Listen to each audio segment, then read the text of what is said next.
సభ ఐదేళ్లు చేతగాని చేవదచ్చిన నికృష్టమైన పాలనపై లక్షలాది మంది తెలుగుదేశం జనసేన బీజేపీ వీర సైనికులు ఈ దిక్కుమాలినటువంటి ప్రభుత్వం పోవాలని దిక్కులు మారుమోగేలా గర్జిస్తూ ప్రభుత్వాన్ని గర్జిస్తూ ప్రజాగళాన్ని సూటిగా ఘాటుగా వాడిగా వేడిగా వినిపిస్తున్న అరుదైన అద్భుతమైనటువంటి సభ ఇది.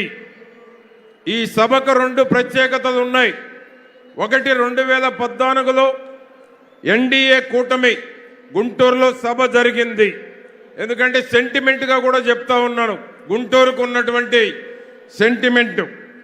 రెండో సభ 2024లో తిరిగి ఓల్డ్ గుంటూరు, ఉమ్మడి గుంటూరు జిల్లాలో తిరిగి ఎన్డీఏ కూటమి ఆధ్వర్యంలో జరుగుతున్నటువంటి అతి గొప్ప సభ ఇది. అంతేకాకుండా 2014లో నేను గుంటూరు జిల్లా పార్టీ అధ్యక్షునిగా ఉన్నప్పుడు తిరిగి మరలా మా నియోజకవర్గంలో రెండో సభ జరగటం, రెండు సభలకు కూడా నేను పర్యవేక్షణ వహించేటువంటి అవకాశం నా జీవితంలో ఎప్పటికీ మర్చిపోలేనటువంటి సంఘటన నేను మీకు తెలియజేస్తా ఉన్నాను. ఈ సభా వేదికను పరమ పవిత్రమైనటువంటి ఆంజనేయ స్వామి దేవాలయ సమీపంలో నిర్వహించటం ఎన్డీఏ కూటమికి తొలి శుభ సూచకం. అఖండమైన మన విజయ యాత్ర కని విని ఎరుగని రీతిలో రాబోతున్న ఫలితాలకు ఇది శ్రీకారం.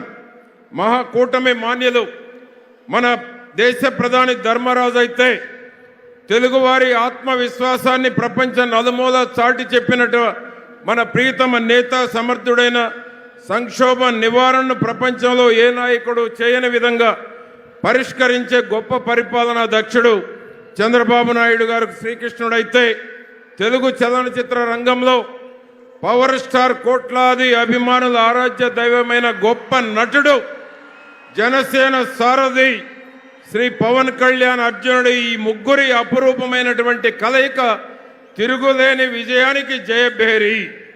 కురుక్షేత్ర యుద్ధంలో కృష్ణార్జున రథంపై ఉన్న జెండాలో ఉన్నది సాక్షాత్తు ఆంజనేయ స్వామి.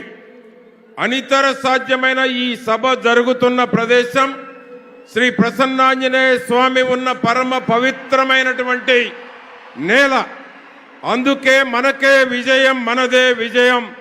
స్వామివారి ఆశీస్సులతో జూన్ 4 వెలువడే ఫలితాలతో మనదే అపూర్వమైనటువంటి జయం, విజయం. ఈ సభకు